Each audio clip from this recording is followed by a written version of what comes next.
ಶ್ರೀ ಗುರುಭ್ಯೋ ನಮಃ. ಮೇಷರಾಶಿಯ ಎಲ್ಲ ವೀಕ್ಷಕರಿಗೂ ನಮಸ್ಕಾರ. ಈ ವಾರ ನಿಮ್ಮ ಭವಿಷ್ಯ ಹೇಗಿದೆ, ನಿಮ್ಮ ಕೆಲಸ ಕಾರ್ಯಗಳು ಹೇಗೆ ನಡೆಯುತ್ತೆ ಅನ್ನೋದನ್ನು ನೋಡೋಣ. ನೋಡಿ, ಈ ವಾರ ನಿಮಗೆ ಸರ್ಕಾರಕ್ಕೆ ಸಂಬಂಧಪಟ್ಟಂತಹ ಯಾವುದಾದ್ರೂ ಕೆಲಸಗಳಿದ್ದರೆ ಅಥವಾ ಗುತ್ತಿಗೆ ಇತ್ಯಾದಿ ಕೆಲಸ ಕಾರ್ಯಗಳಿಗೆ ಸಂಬಂಧಪಟ್ಟ ಹಾಗೆ ಅಧಿಕಾರಿಗಳಿಂದ ನಿಮಗೆ ಒಳ್ಳೆಯ ಸಹಕಾರ ಸಿಗುತ್ತೆ. ಈ ವಾರ ನೀವು ಅದನ್ನು ಉಪಯೋಗಿಸ್ಕೊಂಡು ನಿಮ್ಮ ಕಾರ್ಯದಲ್ಲಿ ಯಶಸ್ಸನ್ನು ಪಡ್ಕೊಳ್ಬಹುದು. ಮತ್ತು ಶತ್ರುಗಳು ನಿಮ್ಮ ವಿರುದ್ಧ ಪಿತೂರಿ ಹೂಡೋ ಸಾಧ್ಯತೆಗಳಿದ್ದರೂ ಸಹ ಅವರ ವಿರುದ್ಧ ನಿಮಗೇನೆ ಯಶಸ್ಸು ಸಿಗಲಿದೆ. ಇನ್ನು ನಿರೀಕ್ಷಿತ ಧನಲಾಭ ನಿಮ್ಮ ಕೈ ಸೇರುತ್ತೆ.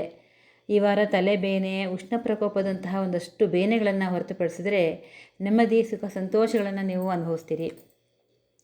ಧಾರ್ಮಿಕ ವಿಚಾರಗಳಲ್ಲಿ ಅಂದರೆ ಸ್ತೋತ್ರ ಮಂತ್ರಗಳನ್ನು ಕಲಿತ್ಕೊಳ್ಳೋದು ಅಥವಾ ತೀರ್ಥಕ್ಷೇತ್ರಗಳು, ಗುರುಸ್ಥಾನವಿರ್ತಕ್ಕಂಥ ಪುಣ್ಯಕ್ಷೇತ್ರಗಳಿಗೆ ಭೇಟಿಯನ್ನು ನೀಡ್ತೀರಿ.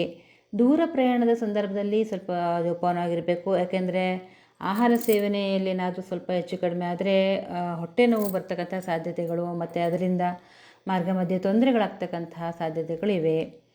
ಇನ್ನು ನಿಮ್ಮ ಜನ್ಮರಾಶಿಯಿಂದ ಇದರಲ್ಲೇ ಬುಧ ಹಾಗೂ ಶುಕ್ರಗಾರಿದ್ದು ನಿಮಗೆ ಹೊರಗಡೆ ಒಂದು ರೀತಿ ಒಳ್ಳೆಯ ಸನ್ಮಾನ, ಗೌರವ ಇದೆಲ್ಲ ಕೂಡ ಸಿಗುತ್ತೆ. ಆದರೆ ಮನೆಯಲ್ಲಿ ಸ್ವಲ್ಪ ಪತ್ನಿ ಜೊತೆ ಅಥವಾ ಮಗನ ಜೊತೆ ಜಗಳಗಳು, ಕಲಹಗಳು ಆಗ್ತಕ್ಕಂಥ ಸಾಧ್ಯತೆಗಳಿವೆ.